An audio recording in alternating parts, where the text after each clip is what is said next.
From Storm Tracker 6, this is Forecast First, sponsored by Auto Owners Insurance. Simple human sense. Hello, Mid-Michigan. I'm meteorologist Kendall Wilson. As we head into the overnight hours tonight and to begin your Sunday morning, we're going to be sticking with the partly cloudy conditions, but temperatures across the board are still fairly high for this time, considering we are only at 11 o'clock. Temperatures in Lansing nearing 73 degrees, and we're in the lower 70s across Mid-Michigan for your overnight hours for tonight. Although we didn't see any precipitation today, it is on the horizon. We'll move into the area on Sunday. We'll be able to time it all out for you and let you know what you can expect coming up in just a little bit. WLNS is here for you with 6 News at 11.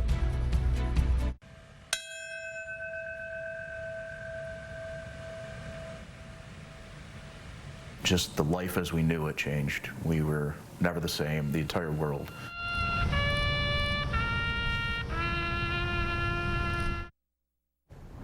It's our top story at 11. Thanks for joining us. I'm Kaylee Marentet. Many of us remember where we were, what we were doing, and who was next to us that day 20 years ago. Today, the nation is looking back to September 11th, 2001, a day that changed the United States and world. A mission by a Mid-Michigan man is helping make sure the memories from the 9/11 tragedy are never forgotten. 6 News anchor Jorma Duran spoke with a local businessman whose life was changed that morning at the Twin Tower complex. These are the names of 42 people ranging in age from 22 to 60. It includes moms and dads, brothers and sisters, a range of professions like doctors, stock traders, and computer programmers who all have 3 things in common. They're Michiganders who lost their life on September 11th, 2001, and a group this man will never let anyone forget. That's what I think part of my purpose in life is now, being spared on that day, that I have a burden to make sure people remember those who were heroes that day and those whose lives were lost. A younger Patrick Anderson was in New York on business that morning, staying at the Marriott, located where we now call Ground Zero and part of the World Trade Center complex. He said it was a beautiful morning, and he had just returned from the hotel rooftop to get ready for the day when an indescribable sound shook his soul. For most of us, we couldn't understand what had happened. We knew there was death because you could see that, and you felt the shake. You knew something had happened, and I felt this feeling of doom, really, that something terrible had happened. But you didn't know what it was. Anderson said announcements soon rang out at his hotel to stay in your room, and he did for about 10 minutes until the pressure of the moment told him to go. At like 5 minutes to 9, somebody ran down the hall screaming, and I had one shoe on and one shoe off, and I was putting it on, and I felt a tap on my shoulder, which I interpreted as leave now or stay here forever. And so I ran out. I didn't even have both shoes on. With only his cell phone, wallet, and a pocket knife, Anderson ran for his life. And just as he set foot outside of his hotel, the unthinkable. The second plane flew right over me, right into the building I was going out of. So, and it was a narrow escape for me. An escape Anderson says forever motivated him to honor those who didn't make it out alive. He founded the Michigan Remembers 9/11 Fund, which includes a website memorializing the 42 people with ties to Michigan whose lives were lost on September 11th, and features an interactive map of 9/11 memorials across the state. His dedication to honor the fallen has involved many speeches, 5K fundraisers, and numerous events for more than a decade, a burden he says that's actually a privilege to have. I think if you were given the opportunity to carry on with the rest of your life, I mean, I got a chance to see my kids go to grade school, and I got a chance to see a lot of wonderful things as a father, as a husband. I had a chance to build a business and do a lot of great things with people here in Michigan. I'm thankful for that. And on this 20th anniversary, Patrick Anderson will once again be honoring the Michigan men and women we lost that day at a special ceremony in Plymouth Township, just as he recently did in downtown Lansing. Your sacrifice will not be forgotten. Because making sure we all never forget the 42 people our state lost that day is now his lifelong mission. If you were there and people next to you lost their lives, and you saw people risking their lives for yours, you don't forget that. And I certainly don't. In Lansing, I'm Jorma Duran, 6 News. Thanks for that story, Jorma. A first responder is continuing his walk across Michigan. Today he stopped in Lansing. Joe Warren started his 140-mile walk from Macomb to Grand Rapids on Thursday. His purpose is to raise awareness and recognize Michigan firefighters who have been diagnosed with cancer. Joe also wanted to honor his fellow first responders from 9/11. Today, he walked to the 9/11 memorial here in Lansing to pay his respects and continue his walk. It's incredible to be able to help these guys. It's very humbling, it's very emotional, but it's also fantastic that we get to go out, and then every year it's just been growing. So it shows a lot of support for the families of the firefighters and everything. Joe is expected to finish his walk on Tuesday. And staying in the capital city, a 22-year-old firefighter honored the first responders from 9/11 by walking up 2,071 steps, the same amount in the World Trade Center. And he walked up the Capitol steps more than 80 times with little to no breaks. He says this is his way of trying to understand what first responders faced that day and to remember them. Some of the biggest results of the attacks on September 11th was the war in Afghanistan. Today, many who enrolled in the military after the terrorist attack are looking back on why they joined. Josh Sanchez is here for you with the story. A lot of us were disheartened and felt like, oh, our country's under attack. What are we going to do? And there wasn't very many options for people to do other than sit in their living room. I was motivated to get that reenlistment code change and get into the fight. Robert Smith was a cook in the Navy before leaving the service in 1996. But after the 9/11 attacks, Smith knew he had to reenlist. I got a person, a recruiter in Howell, that actually was able to help me out. That whole process was about a year it took. He says he was deployed to Iraq in 2005. Then 7 years later, he was sent to Afghanistan. But what he experienced overseas was not what he expected. I learned firsthand that these individuals were a lot like myself. They were wonderful people. They had families. They weren't these, terrorists that they were making them to be on TV. The feeling of needing to enlist wasn't just felt by Smith. Ben Hill says after September 11th, his ideas for the future shifted. I still had plans of going to college, becoming a police officer. Plans changed. We entered a war with Iraq, and I went in the Marine Corps about that same time. So without serving just 5 years, I would not be where I am today. There's no doubt in my mind. Looking back at his service, he says that being a Marine taught him unity, a lesson he thinks everyone should learn. For a while, this country had that belonging. We're all Americans. We were all attacked that day. And today, I just don't think we have that anymore. Here for you in Lansing, Josh Sanchez, 6 News. Thanks for that story, Josh. Switching gears, 60,000 fans returned to Spartan Stadium today. And after having no fans last year, you could say they were a little excited to be back. Thousands lined the streets in green and white for the first time since November of last year. And while the country is still in a pandemic, fans say returning to large crowds isn't a concern. I mean, at this point, everybody's made their decision about being safe, right? I mean, we have the vaccines available. You have the choice to keep your space and do what you need to do to be safe. And we have a lot of data now. So I think we're all making good decisions. Ingham County Health Officer Linda Vail told 6 News she'll be monitoring large events and says if there are breakouts, it could be time to look at new restrictions or requirements. From Storm Tracker 6, this is Weather First, sponsored by Auto Owners Insurance. Simple human sense. Well, it was a beautiful day across the board for the state of Michigan. We saw nothing but clear skies and partly cloudy conditions in mid-Michigan.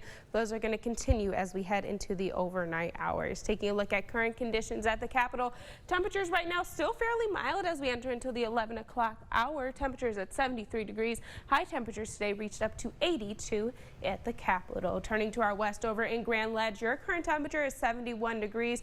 High temperature for you all today was 80. Your early morning lows got down to 59 degrees. Over in Hillsdale now, we're sitting at a temperature of 69 degrees. High temperatures today of 79.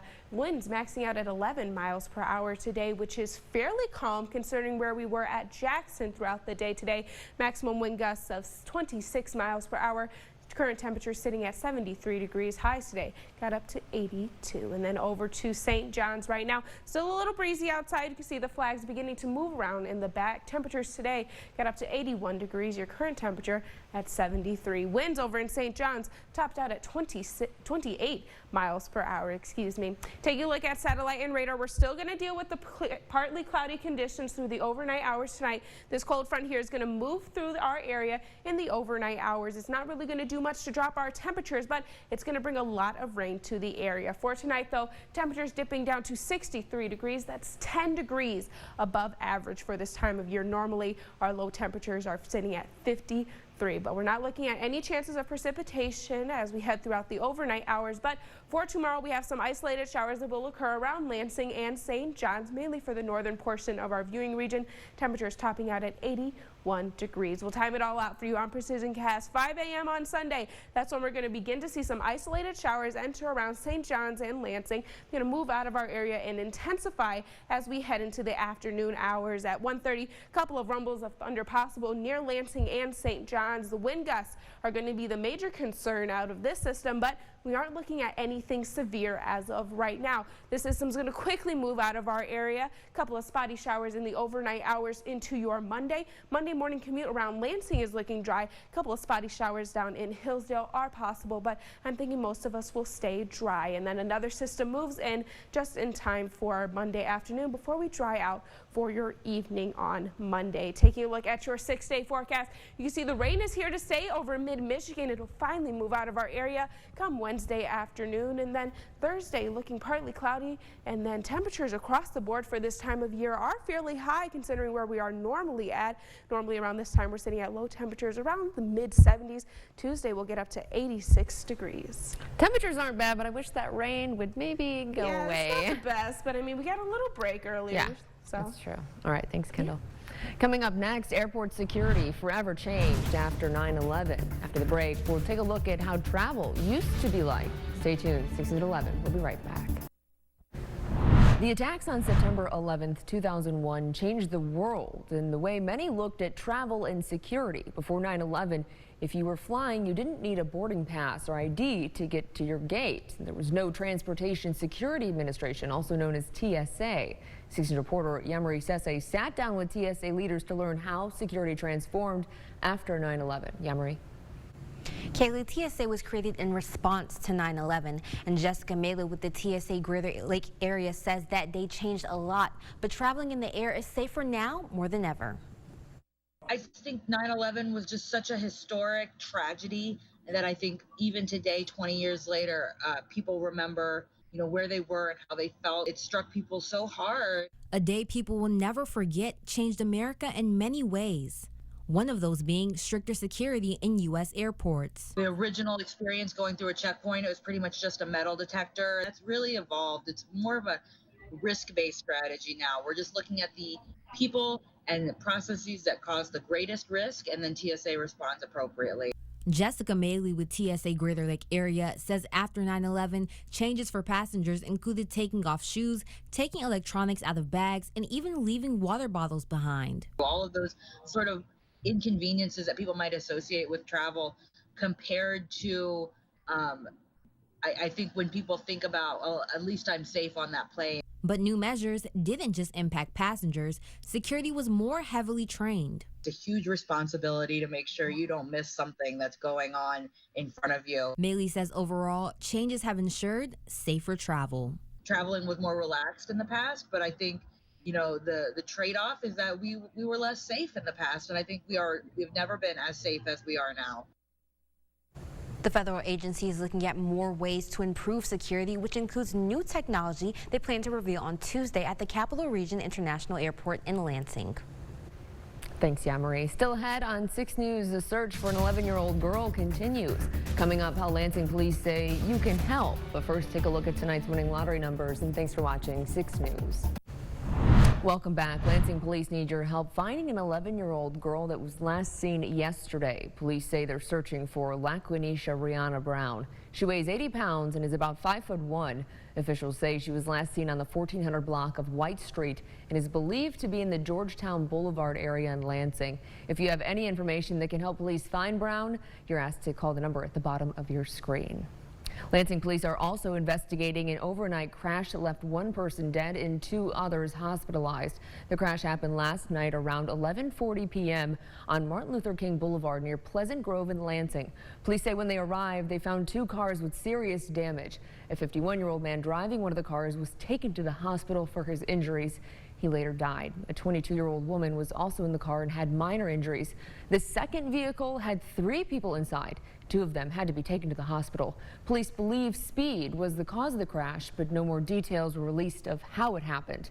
If you have any information, you're asked to give police a call at 517-483-4600. Our Nick Mantis joins us now with a look at sports. And Nick, it was a great day to be a Spartan on campus for the home opener. It really was, Kaylee. Not only did the Spartan fans get back into Spartan Stadium for the first time in nearly 2 years, but it's how the Michigan State football team started the game today against Youngstown State, which was incredible. Our 6 Sports team has full coverage from Spartan Stadium. Plus, the Ohio State Buckeyes had a battle in Columbus that went down to the wire. Top 20 matchups are usually a good time, so don't you go anywhere. We'll be right back. This is the 6 Sports Desk. What a special day for all of us, not just as Americans sharing stories of where you were 20 years ago today, but also for those of us who look to sports for healing. The first Michigan State football game back in Spartan Stadium with Spartan Nation in attendance in nearly 2 years. And it just felt good to see that again.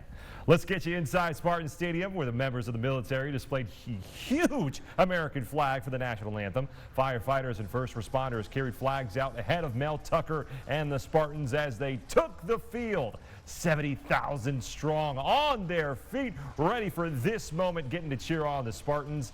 And they'd have a lot to cheer about early. The first play from scrimmage last week was a 75-yard touchdown run by Kenneth Walker. This week, they went to the air. A flea flicker from Peyton Thorne to his high school teammate Jaden Reed. Another 75-yard touchdown on the first play from scrimmage. And the Spartans got off to a great start. Now, later in the first quarter, a fake handoff to Walker, but Thorne will take it himself and rushing in for his first touchdown of the season.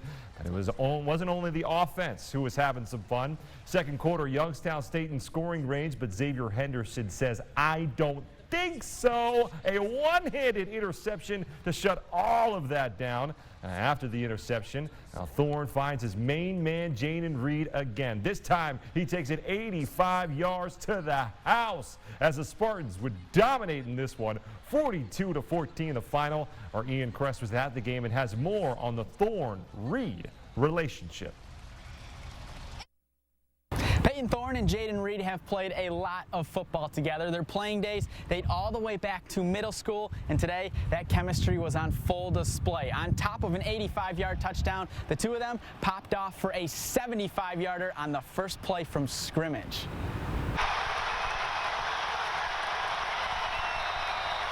First thing I said, I was like, Coach Tuck's crazy. I didn't know. I saw him practicing the play, but I didn't know they were going to come out with the first play of the game. The plan was to come out and attack and be aggressive, and the opponents changed, but the standard does not change. We started working on it probably Wednesday, so a few days before the game, actually. So we well executed and popped it and got the touchdown. The dreaming probably started my sophomore year when he started getting offers and stuff, and you kind of realize, dang, this is real, and we're gonna be playing at the next level. And so it's pretty cool that how things have ended up. It's crazy how things have ended up, and a day like today is pretty cool. That 85-yard touchdown pass that Thorne and Reed had was the longest touchdown pass by MSU since 2016. And on top of it all, this is the second straight week the Spartans have put up over 500 yards of total offense. At Spartan Stadium, Ian Kress, 6 Sports. Well, thank you, Ian. For the Michigan Wolverines, they had their home opener last week when they took care of Western Michigan decisively. But tonight, they got a little bit of a bigger challenge when welcoming the Washington Huskies to Ann Arbor. Now, since this game is still in progress, we can't show you the highlights until it's over. But let's check up on the score. Last time we checked in, this one was in the fourth quarter, and the Wolverines with a commanding 24-3 lead. Now, most of this one is due to the Wolverines' running attack of Blake Corum and Assad Haskins, who have combined for 270 yards and 2 touchdowns. We'll make sure to keep you updated on the final of this one. Now, another Big Ten versus Pac-12 game today was between 3rd-ranked Ohio State and 12th-ranked Oregon, and the Ducks were running wild in Columbus. That's C.J. Verdell going 77 yards for his 3rd touchdown of the day. 161 yards from him in this one. Jumping to the fourth quarter, the Buckeyes fighting back, down 2 touchdowns. Trevion Henderson gets in to make it a 1-score game, but the Buckeyes would need more heroics. On 4th and 6 from the 14, C.J. Stroud finds Jackson Smith-Njigba, and he makes it a 1-touchdown game. But with less than 3 minutes to go, Stroud in some trouble, tries to make something happen, but he's intercepted by Verone McKinley III as Oregon holds on to pull off the upset. 35-28 the final, shocking the nation and stunning the Scarlet and Gray in Columbus. Let's check in on the Chippewas. Central Michigan handling its game against Robert Morris. 45-0 the final. Quarterback Jacob Simon threw for 110 yards and 3 touchdowns. And speaking of shutouts, Western Michigan took care of Illinois State 28-0. The Broncos running back Ladarius Jefferson had 106 yards and 2 touchdowns today. And they responded in a big way after their loss to Michigan in Week 1. And the Eagles of Eastern Michigan flew out to Wisconsin to take on some Badgers, but the Badgers clipped their wings tonight, 34-7, the final. And in professional basketball news, tonight was the NBA Hall of Fame induction ceremony. Detroit Pistons legend Ben Wallace and Michigan alum Chris Webber were both inducted tonight as part of the 2021 class of the Hall of Fame. Now, Chris Webber was brought up to the stage to make his speech first, and he was presented by Isaiah Thomas and Charles Barkley. Webber and Wallace both shared special messages about what it took to get through their careers. But also I'd like to tell others that hopefully you can embrace sport. Embrace the fact that there's no guarantee, and face the fact that that's why we get to work early and leave late. Embrace the fact that I'm still the same dude that had to go up against KG, Tim, Shaq, Akeem, all these guys in a week. Just embrace the journey, embrace it, embrace it, embrace it. Do not run from it. I was too small. I couldn't play the game the way they wanted me to play the game. Sound like an uneven game to me. Put me on a level playing field, and I'll show you. Panthers march. We'll be right back with a final look at your forecast, so stay with us. Well, mid-Michigan, hopefully you haven't gotten used to the sunny skies and cool conditions, because we're going to turn it on its head. We're going to see nothing but rain showers and warmer temperatures as we head throughout the next couple of days, looking at your extended forecast. Sounds good. All right, that's it for us tonight. We'll see you back here tomorrow night. Have a great rest of your weekend.